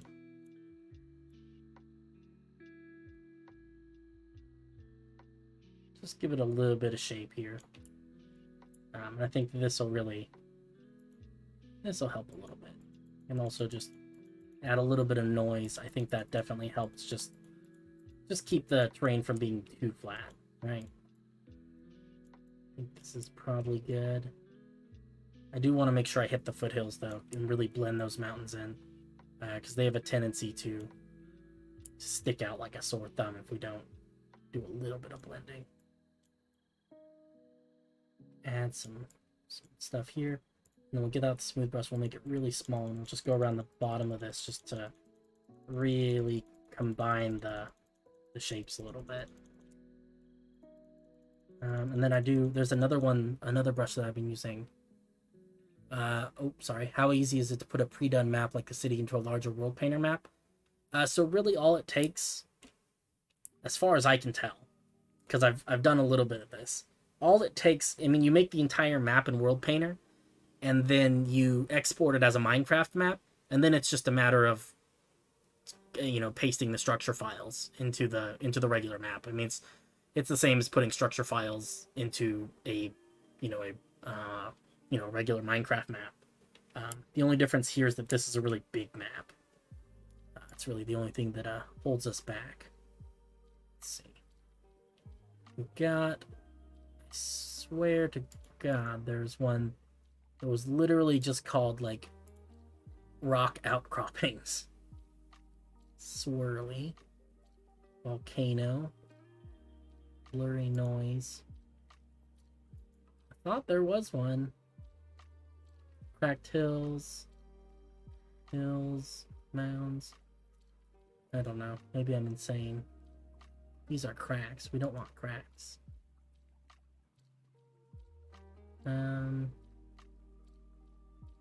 Oh, here, there's a whole section for outcrops. I like this brush because it's that's what did this stuff over here. It's kind of random. It reminds me a lot of like the natural Minecraft generation in some ways, but it's a little bit more organic and it's a little smoother. But what we can do is we can just, oops, we're still on smooth. And a little bit of this, and a little bit here. And this just adds just a little bit of we'll have to go through and lower some of this. But I think adding a little bit here and there just adds a little bit of noise, kind of roughens things up a little bit. And then we can go in with a really soft smoothing brush at the end. So we'll go here, run this way down to like 5% or something. And we'll just, this takes the pointy bits off the very tops of those hills, so that they're not too flat. Turn the intensity up a little bit. Make this into a lower brush. Just fix that river a little bit. I also wanted to, I like this part of the river where it gets a little bit big. Let's expand that just a tiny bit because I think it'd be nice for almost like a water meadow kind of situation. Grab the flattened brush. I'm just gonna bring the edge of this river in just a tiny bit. Just a little tiny bit. Just like that. Now we can kind of do like that. And I think we can also bring just a couple of these corners out. Just a little bit. And I think that I'll give it a kind of a nice feel. Maybe we can even turn one of these into an oxbow lake. So I don't know how many of you guys are geography nerds, but what often happens with these rivers, they do end up with these wide areas. I think they call them the elbows of the river, where it's just the fact that the water flows and it has to go around a curve, and it impacts that far side of the river and makes it bow outwards. But over time, as these rivers flow, eventually they end up cutting that part off entirely, and what you end up with is what's called an oxbow lake, which looks it's auto-saving, so I'll show you in a second. But it looks kind of like like a parentheses or a half. I guess they call it a paren, a half parentheses. Just like the little curve section on the outside here with like land in between because the sediment builds up. It's really cool. They're surprisingly common with relatively fast flowing rivers that have like silty buildup and stuff, which is a lot of rivers. Let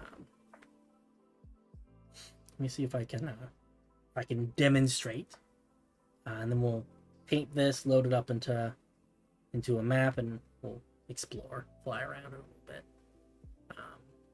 But yeah, it's the auto-saving is a little bit annoying. I was talking about this earlier. We will get it though, little by little. Honestly, I'd rather it auto-save than not auto-save, because at least twice during this project, I've been kind of in the zone and not paying attention to what's going on around me, and I end up losing stuff. It's not good. So Oxbow Lakes look a little bit like this. And then we lower this area down a little bit. Just like that. And then we kind of, we'll smooth it out a little bit. But yeah, these are little lakes that form. Maybe we'll put one there. It's kind of nice. All right, let's paint this. So I'll show you how I do the painting stuff. First thing I'm going to do is I'm going to add a sand layer. And I'm going to select my pencil. We're going to use just a solid black circle. Turn the intensity all the way up because we don't want it to be all the stuff that we want to be sand. We want it to be all sand. Right? We're going to say at or below. So this is going to paint like river beds. It's going to paint the lake bed, stuff like that. And we're going to say at or below 62. Because that's our water level. Oops. There we go.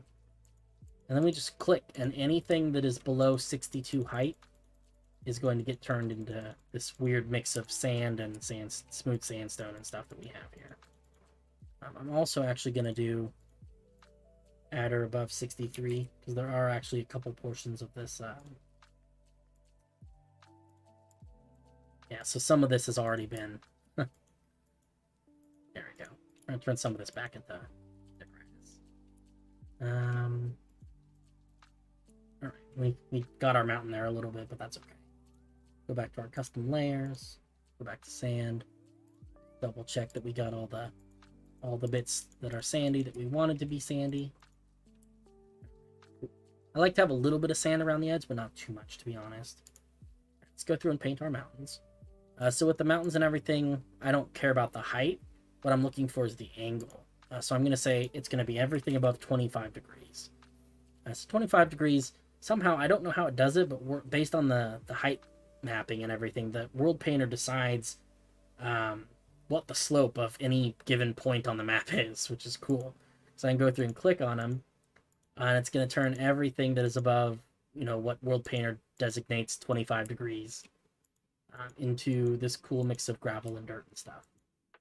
So you can see that it doesn't do everything in the mountain. It's just little bits and pieces, and we're overflowing a little. That's okay. And we basically just want to get all this with a little light dusting of this stuff.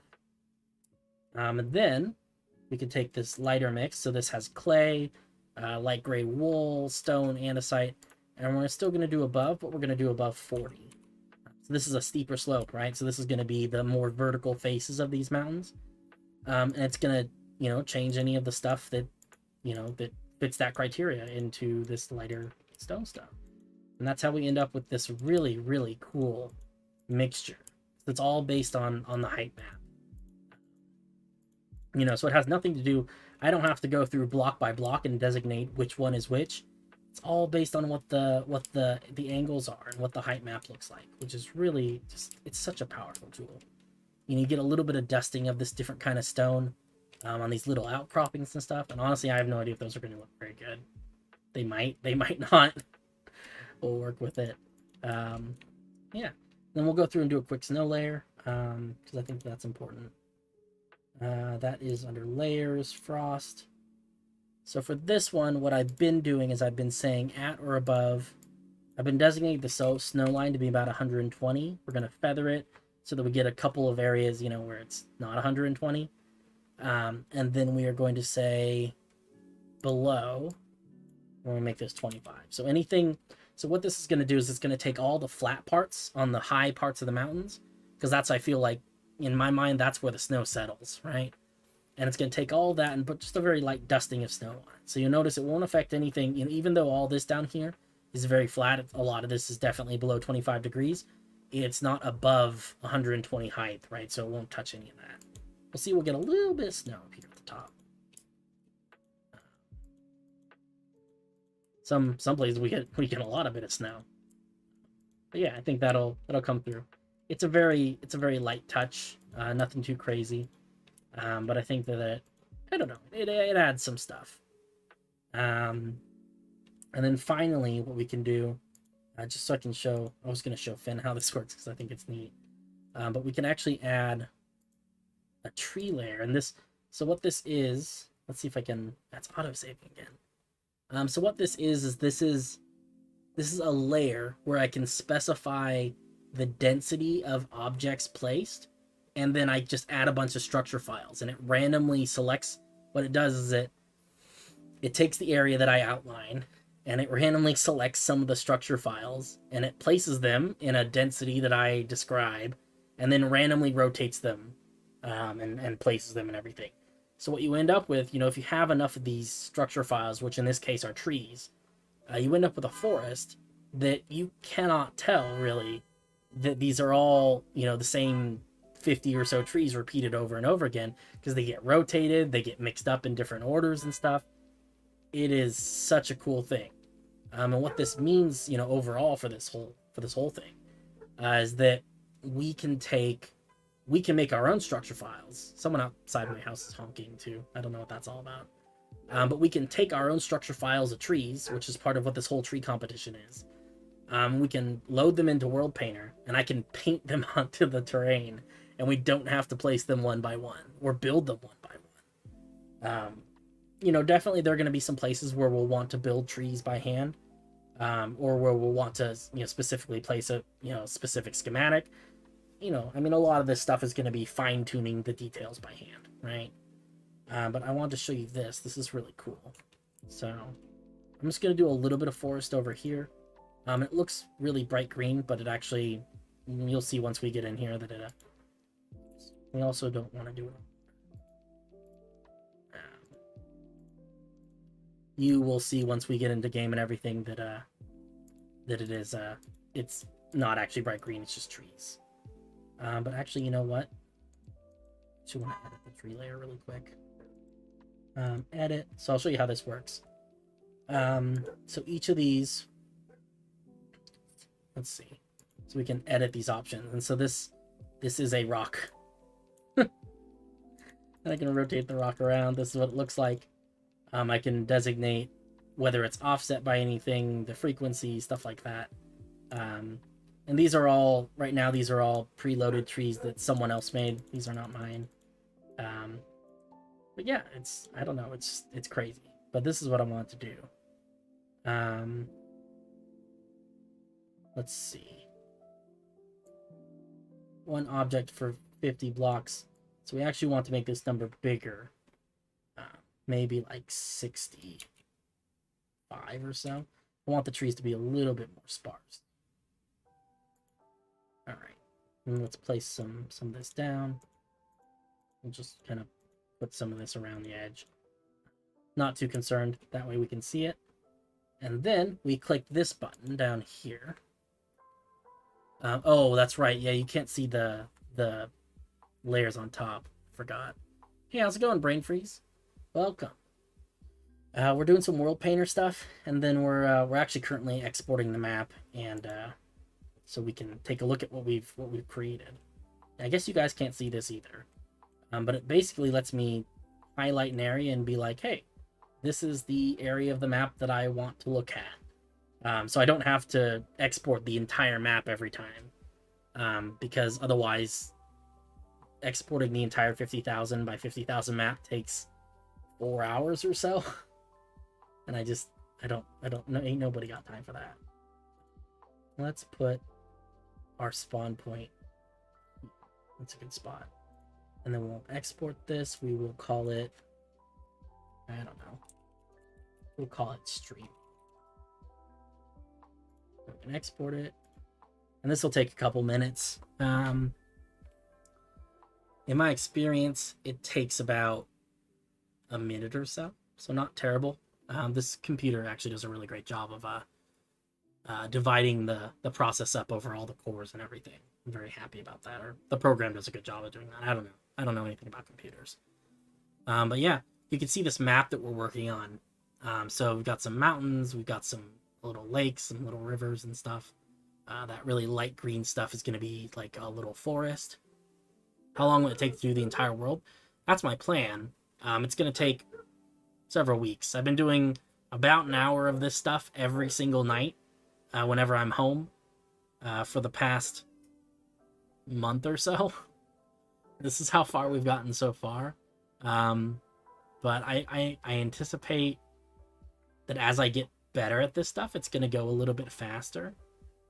So eventually we'll be able to hopefully get it done relatively quickly. I don't know. It's going to be crazy. What's up, Ruben? Is it like 8 a.m. for you? That's crazy.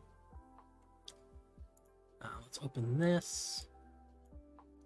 And we'll also open this one. Let's see. This is going to take just a couple minutes while I get this added as a single player world. Good. Stream world. Okay. You're in class. Nice. You're getting some quality education here. We're teaching you about World Painter today. So let me give me a second. I'm gonna save this world, and then I'm gonna close World Painter because World Painter is taking up. It's not a very efficient program, and it's currently using like 16, 17 gigabytes of my RAM just to run this. Catch you later, Ruben. Which is not ideal. So I'm going to close it before I open Minecraft because I think otherwise it will kill my computer. And I quite like my computer. I would rather my computer not be dead. So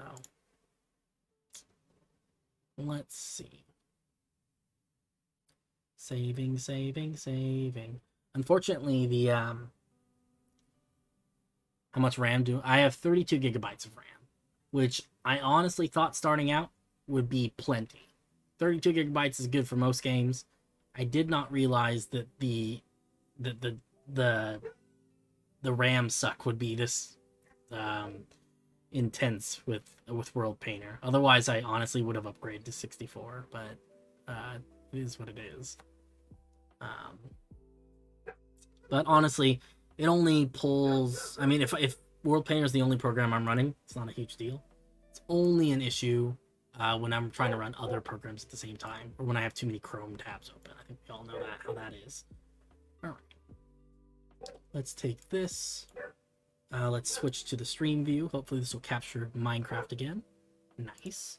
Single player stream world. It's gonna figure it out. And this is the cool part, because this is a completely from scratch map, right? Like, this is the first time that Minecraft is seeing this information. And it just puts it all together. I don't know how it figures all that stuff out, but that was a couple seconds of it figuring this stuff out. So I have no idea where we are. Oh, we're on that little peninsula. Let's escape.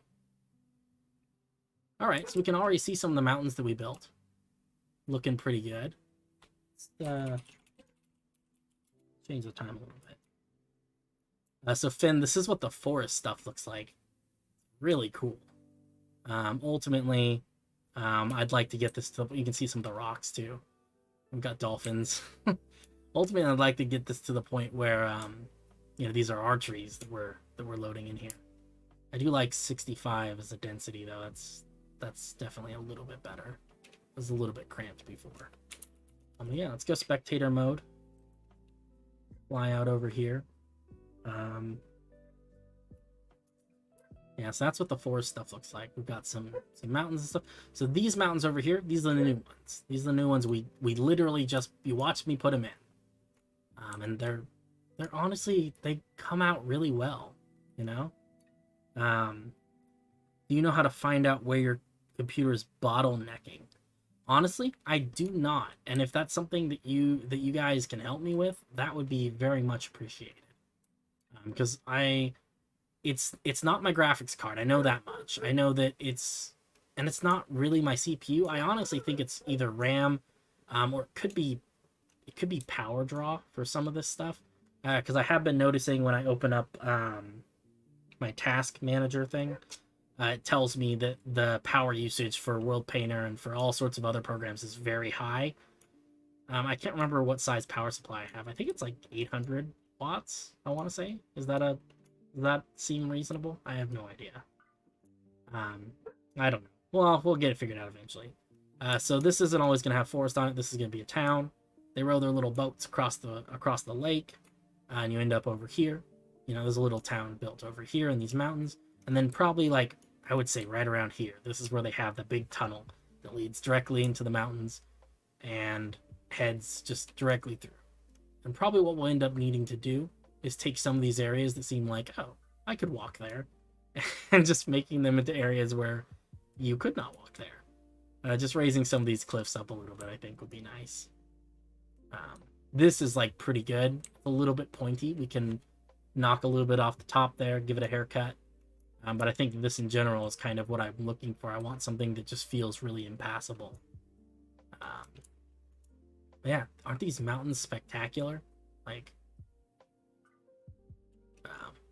thank you. I appreciate that. It's a lot of it's fairly new. All these mountains that you're seeing, we made them in the last 20 minutes using World Painter and stuff. But yeah, just look at the complexity with all this, with the snow layers and the terrain, and then all the different mixing of the materials. I think we could do with maybe a little less dirt. But you know, I don't know. All together, like, this is it's just really beautiful. I'm really very happy with this program, and how everything's coming together. Let's take a look over here, because this is where we're going to have a little town. So I do think I actually like this right here. This is actually quite nice, and that looks really good too. Although the we need to smooth out the bottom part. Building specialty. I do a lot of organics, I guess, is a lot of what I do. I've been building a lot of giant trees. That's kind of been my thing. Currently, this is a kind of an offshoot of our main project. I've got a little building team and we're working on a really big city. I can actually show you. Here, this is the city. This is the city that we've been building. It's called Ilias. We're filling it with buildings and stuff. So back to the stream and everything. This is an offshoot of that. So the city is currently in a default Minecraft world, which I'm not happy with. Here's our little oxbow lake too. That looks really nice. You can see where that tall pillar is. Eventually, I'm going to cut and paste our entire city from the default Minecraft map into this custom map. There are currently, I think we're up to 10. I want to say 10 right now. It's either 10 or 9. It's a lot of people though. Let's change the time. I do like this though. This is a nice little rocky outcropping. That one's pretty nice too. A little bit round, but not bad overall. This is good though, because this feels like a good spot. Like you were saying, Finn, this looks like a good spot for a city, for a town. That's exactly what it's gonna be. I think maybe I'll take this little outcroppy bit and I will make it a little bit bigger. I'd like to put a mansion on top of there. So this is gonna be the town of Warmcrag, which is this little kind of I don't know, it's rather small, right, but somewhat prosperous because it's right next to this big lake and everything. And there's a big mansion on this hill owned by this rich guy named Betlin Tross.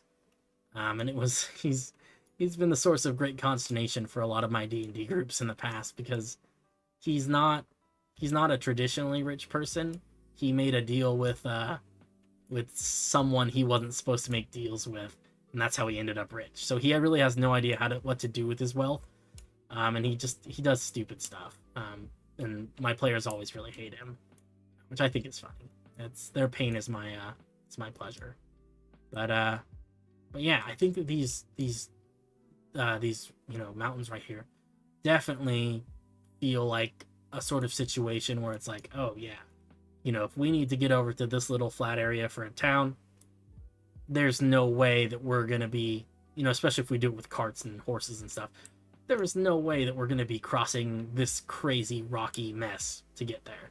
The easier way would definitely be to cross around and go from this little peninsula attached to this little town, take a little ferry across, right? Honestly, even though it takes a little bit longer, I think that, if it were up to me, I'd be like, oh yeah, that's probably the way to go. Yeah, this is gonna be nice. I do like these little rocky outcroppings. Some of them are, like, this one's kind of... There's definitely some weird noise going on. Some of these, like, this one looks pretty nice. I think that one came out pretty good. Like I said, this is for the basic shape. We'll do the fine-tuning by hand. That is a pointy boy right there. I don't know how I feel about that. Actually, not bad. I do kind of like these really steep ones with the narrow crevices between them. Forget where it is, but they remind me of mountains I've seen before, where they're just like you end up in an area with like really acidic rain, and it carves the mountains into these really sharp shapes. You also sometimes get this stuff with like glacial stuff. I can also see here some of this is going to continue to be mountains. But this is definitely a spot where we would want to put more mountains, so just so that this doesn't feel too much like a mountain pass. Because the idea is we want these mountains to not feel like you could go through them. Some of these that's a weird rocky outcropping. I don't know how I feel about that one at all. I think this is the same one. No, it's the different one. No, it's the same one, just rotated. I don't know. That's a little pointy, but... Oh yeah, amazing. A hidden waterfall. Yeah, I mean, this map is definitely big enough for stuff like that. This is nice. I like this a lot. Because you've got this little area that you can walk up, you can build a path. Once you get to these mountains, there's really, there's no way that you're going to be able to climb over these mountains. Not in a traditional Minecraft way. It's kind of a round peak. I don't hate it, though. But a lot of this is cool. Like the little dusting of snow at the top, too. Yeah, I think this is going to work out. I think this is going to look really nice. You can see this is where the mountains end. But yeah, this is how I'm going about it. Little by little, we're building up this map. We're getting the mountains put in place. We're getting the rivers put in place. We're getting the lakes put in place. It's a little noisy. I think we'll smooth some of it out, but overall, I think pretty good. I want to check out the Oxbow Lake a little more. I think that's pretty cool. Definitely needs to be a little bit deeper because it is a wee bit shallow. Probably need more sand, less stone. I think I accidentally dusted it with the angle brush, but that's kind of fun, right? And again, this river is... I don't think there's anything I can do to make this river look fantastic, but we'll work with it the best we can and do the rest by hand. I'd love to build with you all. Oh yeah, if you're interested in joining the crew, what's the best way to go about it? I'll put my email address in the chat, I guess. That's probably the easiest way. You are on the Twitch side of things. Let me stick my email in here. And just send me an email. And I'll reply to the email and I'll send you the application that we have for joining the group and everything. It is kind of an invite only situation just because we have so many people who have expressed interest in being a part of the project.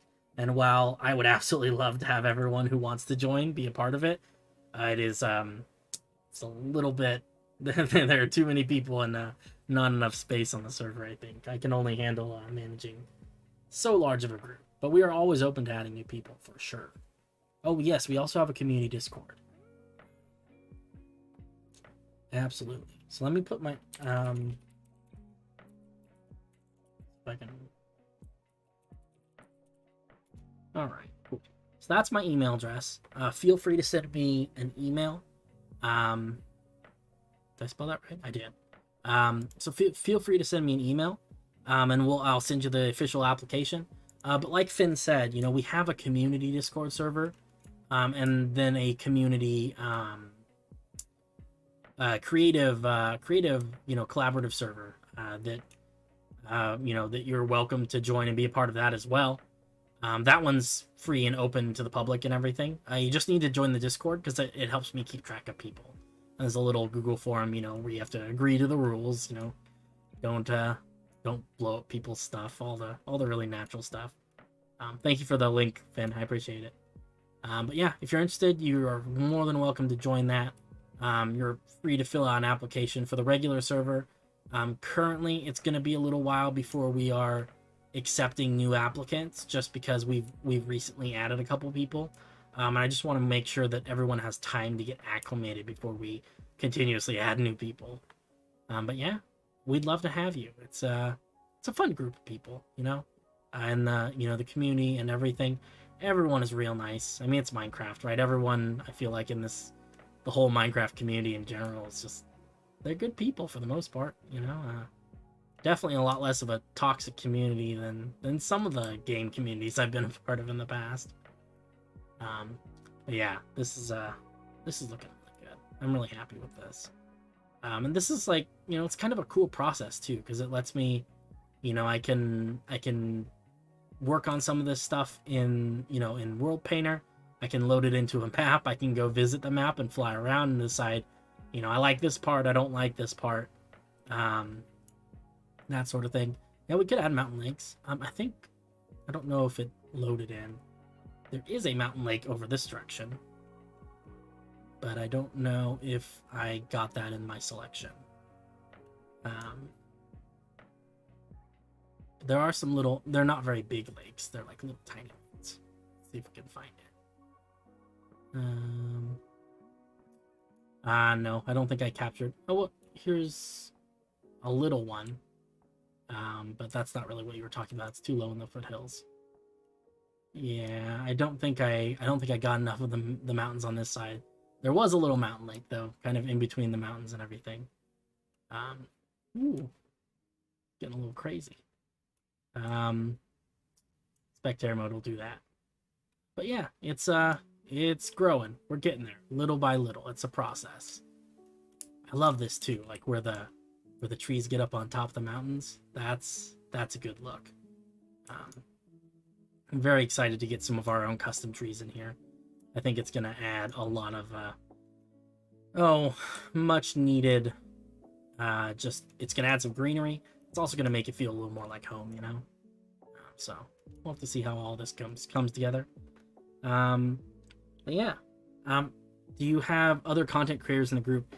I honestly, I think there's a couple of us who stream.